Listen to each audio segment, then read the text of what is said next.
Star news Marathi, नवे पाऊल नवी दिशा.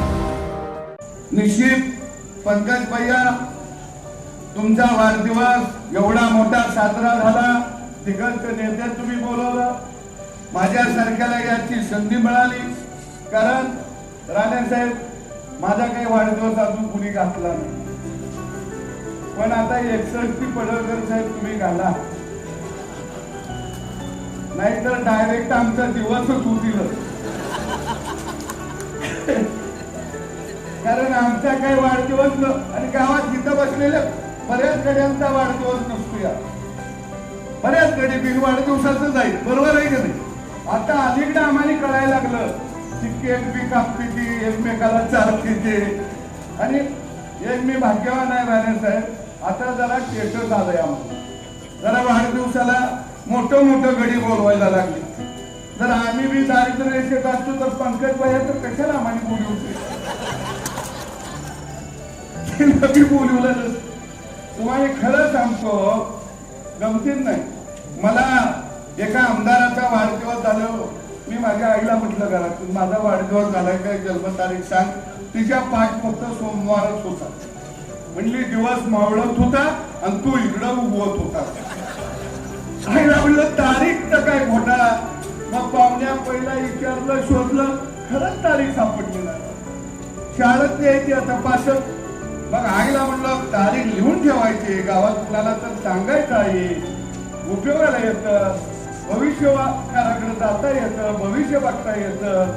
कुठल्या तारखेला जन्मलं, येळ कुठली आहे, पुढं काय गेला, आमदार होईल का, मुख्यमंत्री होईल का, बघता येतं. ते म्हणले तू जन्मला, तुझी तारीख तुळीवर लिहून ठेवली. पूर्वीची जरच तुळी आहे. मग म्हणलं काय झालं, म्हणले घोटाळा झाला.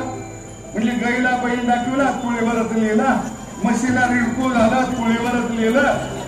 कालांतराला कळेना हे बैलाचा आहे का, म्हशीचा आहे का, फुलाचा.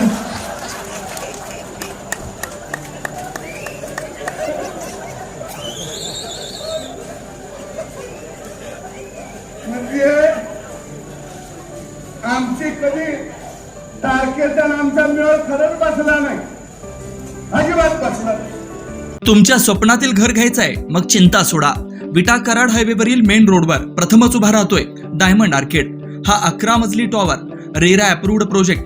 मुंबई पुणे सारखी जीवनशैली, 45 shops, 15 offices, 42 flats, walking track, मंदिर, गार्डन, जिम, स्विमिंग पूल, सतर्क सिक्युरिटी, सीसीटीव्ही कॅमेरे, बेसमेंट पार्किंग, तसेच इंडोर क्लब हाऊस व अन्य सुसज्ज व सर्व सोयी सुविधा. तर मग आजच बुक करा. संपर्क राजू पाटील किर्दत, हनुमंत किर्दत.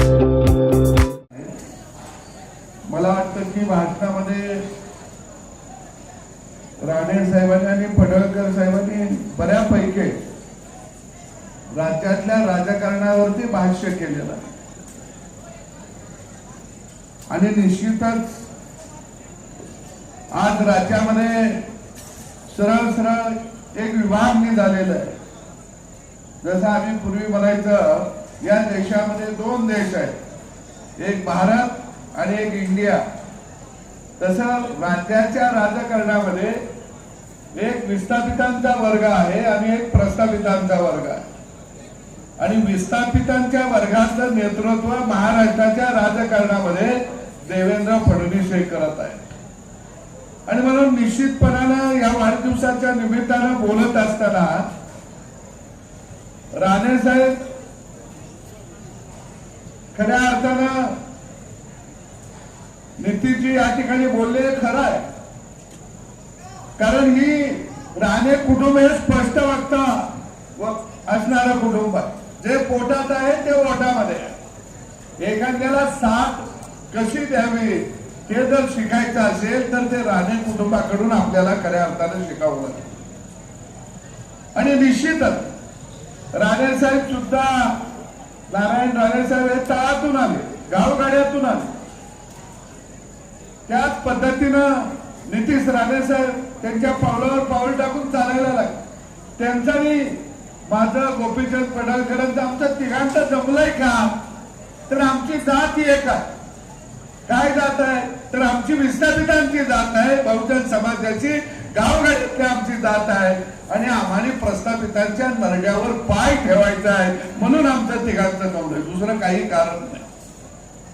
गोपीचंद पडळकर सारखा एक दुष्काळ भागातलं नेतृत्व खऱ्या अर्थानं या महाराष्ट्राच्या राजकारणाच्या पटलावरती त्याला जर ताकद कुणी दिली असेल तर ती देवेंद्र फडणवीस यांनी दिली. त्यांनी ओळखलं हे नेतृत्व वाघासारखं आहे आणि आपण जर याला उभा केला तर कोण आडवा आलं तर मराठीचा बोट घेऊ शकता असं हे नेतृत्व आहे.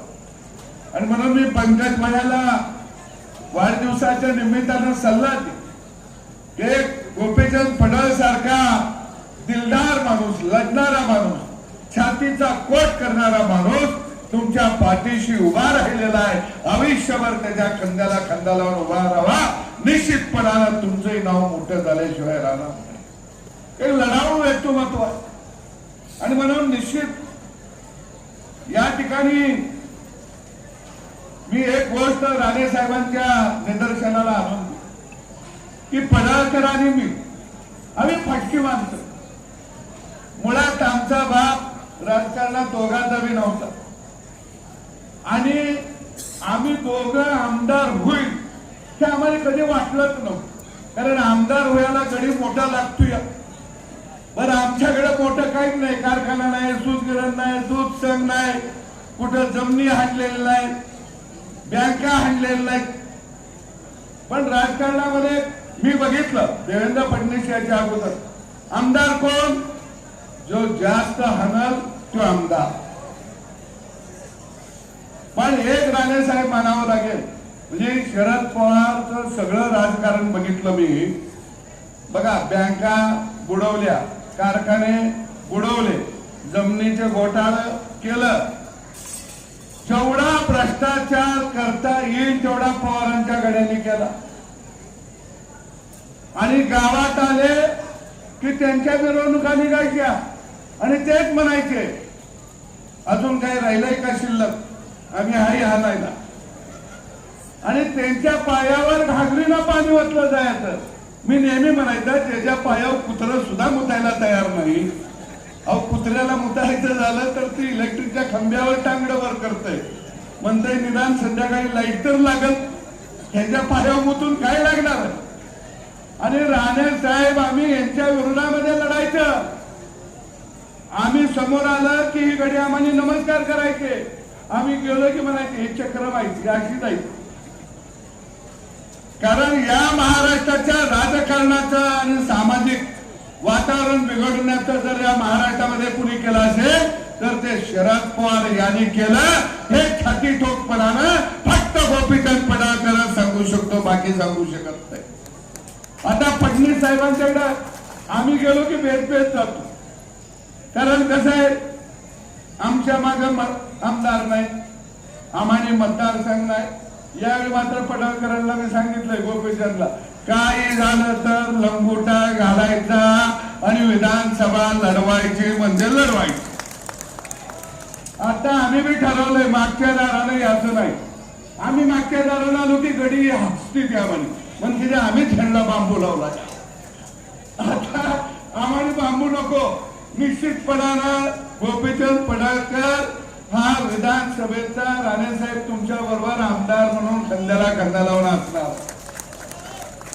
पहिलं भानगड अशी वयाची मी माडा लढवला, 5 लाख मतं पडली. पडळकर साहेबांनी चांगली लढवली, 4 लाखाच्या आसपास मतं मिळवली. म्हणजे आम्ही लढायला कमी नाही. पण आमचा प्रॉब्लेम काय आहे राणे साहेब, आम्हाला लगेच घेरलं जातं. कारण आम्ही सामान्य कुटुंबात आहे. पण एक गोष्ट राणे साहेब तुम्ही म्हणलं ते खरं आहे, आम्ही काय कमवलं नाही त्यामुळे आम्हाला गमवायची भीती अजिबात वाटत नाही. कोण बी गडी केवढा बी मोठा येऊन दे आम्ही त्याला टक्कर मारतच असतो. आणि म्हणून निश्चितपणानं बहुजन समाजाचं नेतृत्व या महाराष्ट्रामध्ये खऱ्या अर्थाने बहुजन समाजाला बरोबर घेऊन जाण्याचं कोण काम करत असेल तर त्याचं नाव देवेंद्र फडणवीस आहे. आता फडणवीसवर ही गडी का लढायला लागली ती, कारण पवाराला माहित आहे ते दूध संघ काढीत नाही, कारखाना काढीत नाही, बँक काढीत नाही, घोटाळा करत नाही, जमिनी घेत नाही, ते कशातच राहत नाही. म्हणून पवाराच्या पोटात दुखतंय आणि पवाराचं गडी सगळं याच भानगडीतलं आहे टोटल. मी तर राणे साहेब आपण जरा धाडस करायला पाहिजे. भ्रष्टाचारची लिस्ट काढून ही गडी जर आपण वळीवळीनं जर हात घालायला सुरुवात केली तर यांच्या चट्ट्या पिवळ्या झाल्याशिवाय राहणार नाही. ही जातीने कुठं, कारण या महाराष्ट्रामध्ये जसं तुम्ही बोलता राणे साहेब त्याच पद्धतीनं आक्रमकपणानं सगळ्या लोकांनी आता बोलायला लागलं पाहिजे आणि यांच्या छाताडावरती पाय ठेवून उभा राहिलं पाहिजे. तुम्हाला मी सांगतो राणे साहेब, मी मंत्री झालो. देवेंद्र फडणवीस नसते तर मी मंत्री झालो असतो, मी आमदार झालो असतो. आता राणे साहेब दुसऱ्यांदा आमदार झालो. इथं आमचे नेते बाबा आहे, संग्रामभाऊ आहे, आमच्या अख्ख्या जिल्ह्याला मी परत आमदार होली हे पुण्याचं माझं नावच पुण्याच्या देण्यात नव्हतं. सगळं घडी मला विचारलं होतं, बरोबर आहे की नाही. कोण म्हणजे काही वेळा चर्चा असतात ना, शो शर्यतीमध्ये मी कुठंच नव्हतो, शर्यतीत नव्हतो, कुठं नव्हतो. जरा मला चावून लागली आपलं जमतं या, मग आम्ही दोघांनी ठरवलं बाहेर लई दंगा करायचा नाही. कारण बाहेर दंगा गेला की जिल्ह्यातलं मोठं गडी पळतच सुटणार. हे कसं पाहताय, हे कसं नालायक आहे, ह्याला घेतलं कसं वाटोळ होणार आहे. आम्ही म्हणलं नाव होईल तर एकच म्हणायचं आमचं जमत नाही, आमचं जमत नाही. मग त्यांना बी वाटलं हे जर जमत नाही. माझं जमल्यावर गडी आपू खाऊन झोपली. राणे साहेब तुम्हाला आश्चर्य वाटल, माझं जमलं साला माझा सत्कार करायला बी कोण मोठा गडी आला नाही. त्या बाबा तुम्ही आला, बाबा उशिरा आलो. बाबा आलेलो होते, आपलं मजा केली वेळ. गडी कोण संग्राम अहो राणे साहेब, मी राजकारण जवळनं बघितलं. तुम्ही आम्ही टिकलोय, आपण लढतोय म्हणून नाही, लय वाईट आहे हो. अहो मी मंत्री झालो राणे साहेब, हे संग्रामभाऊ अध्यक्ष होत, आमचं घर फुलून जायचं, फुलून गर्दी. आणि साला मी पहिल्यांदा मंत्री झालो, मला माहितच नव्हतं ही गर्दी तात्पुरती आहे. मला वाटायची खरीच गर्दी आहे.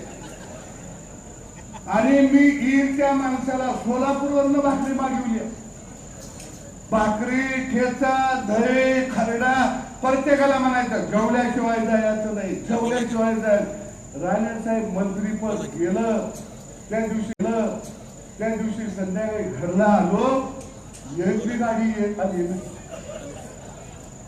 सगळं गडी पळालं.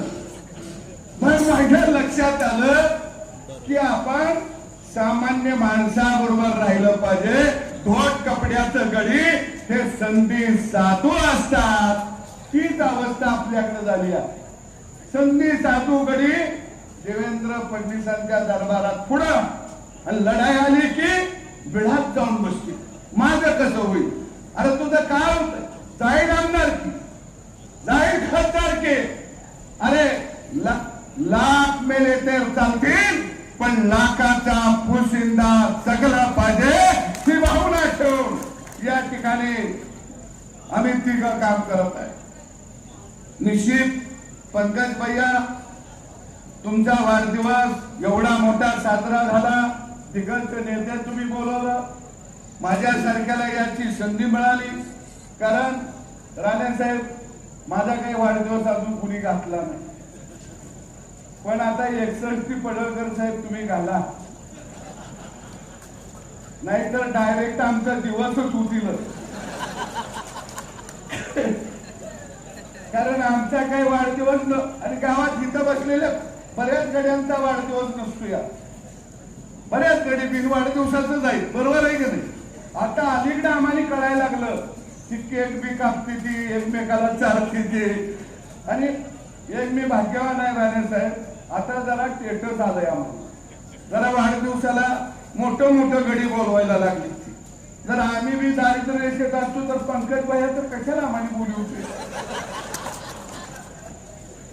बोलवलं नसतं. तुम्हाला खरं सांगतो, गमतीन नाही.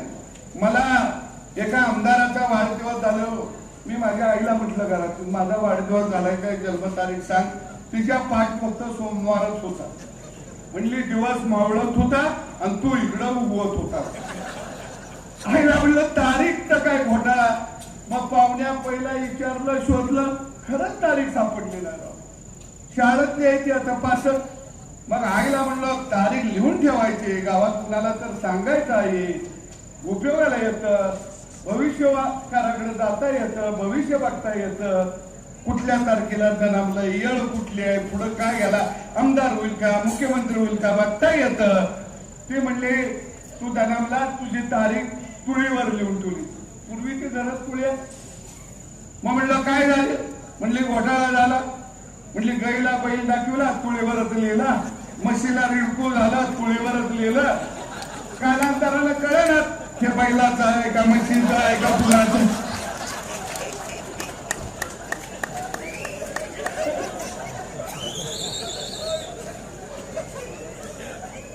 म्हणजे आमची कधी तारखेचा आमचा मेळ खरंच बसला नाही, अजिबात बसला नाही. पण काही का असना, राणेसाहेब देवेंद्र फडणवीस नावाचा माणूस आला. एका चळवळीतल्या कार्यकर्त्याला, गोपीचंदला मला आमदार केलं आणि प्रस्थापितांच्या वाड्यावरती खऱ्या अर्थानं आम्हाला उभा केलं लढायला. मी खऱ्या अर्थानं त्या माणसाचा, आम्ही दोघंही उपकार कधी विसरू शकत. कारण सामान्य माणसाला बरोबर घेऊन जाण्याची ताकद ही खऱ्या अर्थानं त्यांच्यामध्ये. आणि म्हणून राणेसाहेब आमची विनंती आहे, तुम्ही कोर कमिटीतला. आम्ही कसं आहे, आम्ही दोघं कोर कमिटीत नाही. आम्ही आपलं त्या जरा तरी उजेड दिसला तरी वापरून बघतो, काय चाललंय काय चाललंय. तुम्ही आहात. आता इथं कोणतरी म्हणलं, मला वाटतं आमच्या अनिल शेठ म्हणले की तिघाचे नेता आहे, वर सांगा. आता वर कुणाला सांगायचं. पण भारे कार्यकर्ता आमच्याकडे येतो, वर सांगा. मग आम्ही म्हणतो काळजी करू नको, वर बघतो. आम्हाला माहित आहे वर कोणच बघत नसते, कुठलं वर बघतोय.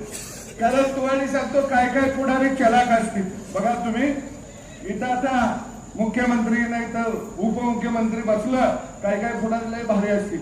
एखादा माणूस शेजारच्या भाषणाला उठला की सराईत पुढारी बरं का, तो लगेच जातो आणि मग साहेबांच्या कानात बोलायचं, लगेच पुढं फोटो काढतो, लगेच टाकायचं आणि मग म्हणायचं साहेबाचं माझं लय जवळचा संबंध आहे. अहो असं काय कानात येऊकडे बोलतो या, काही संबंध मत काही नसते. आणि म्हणून राणासाहेब तुम्ही जरा किचन केबिन मध्ये जरा सांगा, लढणाऱ्या माणसांना ताकद दिली पाहिजे, सदाभाऊला मंत्री केला पाहिजे.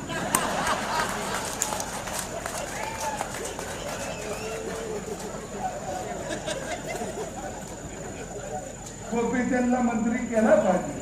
तर त्यांचं नाव नाही घेतलं तर ते माझ्या विरोधात जाईल.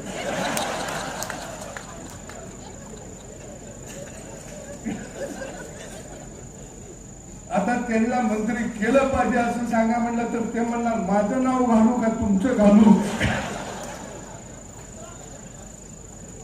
पण काही झालं, अरे काय मिळो ना मिळो, मी आमदार नव्हतो. एका बाजूला आमची सत्ता नव्हती. राणेसाहेब कोकणात लढत होते. बैलगाड्यांचा प्रश्न, दुधाचा प्रश्न, शेतकऱ्याचा प्रश्न घेऊन आम्ही आमदार नसताना मी एकमेव आमदार गोपीचंद पडळकर होते. पण महाविकास आघाडीच्या काळामध्ये आम्ही बाजी प्रभूसारखं लढत होतो. तुरुंगात गेलं तर 72, पण आम्ही माग हटणार नाही. आणि म्हणून पद येतील जातील, सत्ता येईल मिळेल जाईल. मी राणेसाहेब एक गोष्ट सांगतो, मी मंत्री होतो. संग्राम भाऊ याचे, सम्राट बाबा याचे हजारो माणसं माझ्या बंगल्यावर झोपायला असायचे, हजारो. येईल त्याला जेवण. मी कधीच मला जो बंगला मिळाला त्या पलंगावर मी नाही झोपलो बरं का. नाही तुम्ही म्हणतीला गड्याला पलंग लागला वेगळा का. मी पलंगावर झोपलो नाही, मी हॉल मध्ये झोपायचा भाऊ. आणि ते सुद्धा मी सतरंजीवरती झोपत होतो आणि माझा कार्यकर्ता तिथं पलंगावरती झोपत होता. कारण त्याने आम्हाला तिथं पोहोचवलेलं आहे. आणि म्हणून साहेब आपण तुम्ही लढत आहे म्हणून आम्हाला तुमचा अभिमान आहे, स्वाभिमान आहे. आपण हातात हात घालून खऱ्या अर्थानं देवेंद्र फडणवीस एक दूरदृष्टीचा नेता, दूरदृष्टी असणारं नेतृत्व याला ठार बनवून आपल्या तिघाला भविष्य काळामध्ये काम करायचं आहे. अरे पद मिळो अगर न मिळो, आम्ही पदासाठी जन्माला आलो नाही. आम्ही आमचा नेता त्याच्या केसाला सुद्धा हात लागता कामा नाही. आणि म्हणून खऱ्या अर्थानं नितीशजी ज्यावेळी चॅनेलच्या समोर येतात, गोपीचंद पडळकर म्हणले ते खरं आहे की त्यांनी काढलेला शब्द हा बाणासारखा असतो. तो कधीही त्यांनी वाहत्यामध्ये मागे घेतला नाही किंवा माझं चुकलं कधी माफी मागितली नाही. आणि म्हणून पडळकर साहेब, मी तुमच्या बरोबर,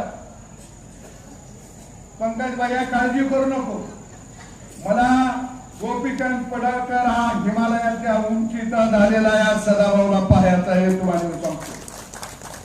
त्याचं कारण आहे, मला सगळं मिळालं, 2 नाव आमदारकी मिळाले, मंत्रीपद मिळालं, सगळं झालं.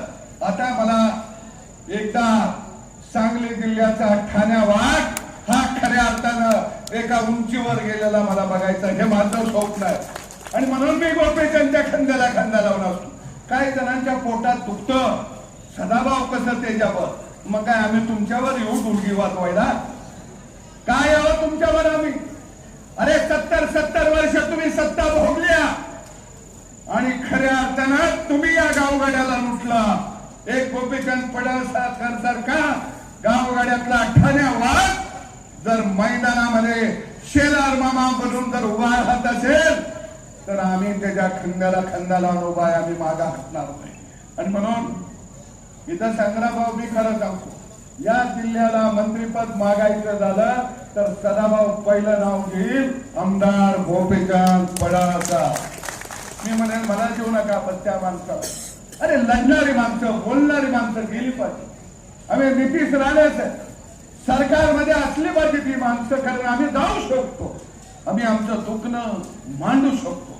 आणि म्हणून पंकज भैया, निश्चितच या वाढदिवसाला आपण नितीशजींना बोलवलं, ते वाढदिवसाला आले. खरंच तुम्ही जादूगार आहे. तो आम्ही त्यांना बोलवायला भेटतो, येतील का नाही, पण तुम्ही गडी मात्र भारी निघाला. पण नितीश भाऊ, हे जो तालुका आहे, जो सोन्या चांदीचा तालुका आहे, म्हणजे सोनवाला चांदीवाल्यांचा तालुका आहे, ही माणसं देशाच्या कोणत्याही राज्यामध्ये ह्या तालुक्यातली माणसं आहेत. जाईल तिकडं सोन्याचं दुकान आहे, त्यांचं बंगलं 2 का नाही, येतील का नाही, पण तुम्ही गडी मात्र भारी निघाला. पण नितीश भाऊ, हे जो तालुका आहे, जो सोन्या चांदीचा तालुका आहे, म्हणजे सोनवाला चांदीवाल्यांचा तालुका आहे, ही माणसं देशाच्या कोणत्याही राज्यामध्ये ह्या तालुक्यातली माणसं आहेत. जाईल तिकडं सोन्याचं दुकान आहे, त्यांचं बंगलं 2-2 कोटीचं आहे, राहते ती तिकडं, जबरदस्त माणसं आहेत. म्हणून मी बी धावत पळत आलो, कारण आपल्याला सोन्याचा मुकुट मिळेल. आणि तुम्ही आल्यामुळं मला वाटलं त्यात हिरं बी घालतील, कारण ही माणसं साधी सुधी नाही, जबरदस्त आहे. पण पंकज भैया, पुढच्या वेळचा वाढदिवस जरा वाढवा.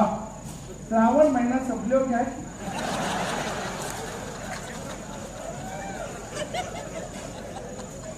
घेऊन तुम्ही श्रावणात घेतलाय, आयुष्य गेलं यांचं वांगे खाण्यात. पुढचा जरा चढ धरा, काय लक्षात, मग आम्हाला जरा बरं वाटतं. आता गेलो बायकोला काय सांगू, ती म्हणे काय खाऊन आलाय, तिला सांगू गावात खाऊन आलोय म्हणून. पण काही असून दे, चांगला युवक या ठिकाणी पडळकर साहेबांच्या साथीला मिळाला. मी त्याला राज्यातल्या शेतकऱ्याच्या वतीनं मनापासून हार्दिक शुभेच्छा देतो. इतर थांबतो. धन्यवाद. आपल्या परिसरातील लेटेस्ट बातम्या पाहण्यासाठी स्टार न्यूज मराठी यूट्यूब चॅनलला आत्ताच सबस्क्राईब करा.